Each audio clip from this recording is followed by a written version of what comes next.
Two adults are allegedly dead and two students were injured earlier today at another shooting at San Bernardino, this time at the elementary school. That was earlier today. We know very little about the situation. It's alleged to have been a murder-suicide, and we do know that one of those who were killed was a special education teacher. So another tragedy for a community that has barely bounced back from the previous mass shooting that happened there not too long ago.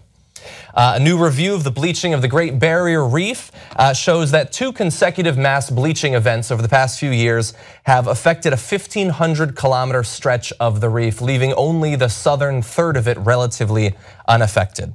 So I know there's some disagreement about the actual extent of the bleaching, but we're talking about huge distances at the very least, where the acidification and the increased temperature of the ocean is starting to have a large impact. And obviously, you can't exaggerate how many species depend on the reefs for their habitat. Huge ecological impact there. Egypt has imposed a state of emergency following a series of bombings of Coptic churches on Palm Sunday across the country, both near Cairo, also in the north in Alexandria. More than 50 have been killed in those series of bombings. And terrorist attacks against Coptic churches are nothing new in Egypt. But I also saw some news over the weekend, late Sunday night. It was blood drives being done for the victims there outside of Cairo, people pitching in to try to help those who'd been affected by that. So obviously huge tragedy, also an opportunity for those in that country from very different religions to band together. And finally, following a meeting with the Chinese president at Mar-A-Lago this weekend, Donald Trump came out of the meeting saying that they had made, quote, tremendous progress on a number of issues. I don't know exactly what he's talking about there. Might be that he's trying to get more trademarks given to him by the Chinese government.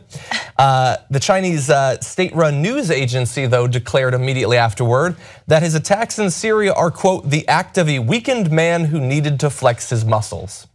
And so perhaps his prediction that they're laughing at us around the world is coming true with him as president. So just a little more context into that. So the leader of China kind of was hush-hush as the situation in Syria unfolded. And then he waited until he got into China and he said what he said.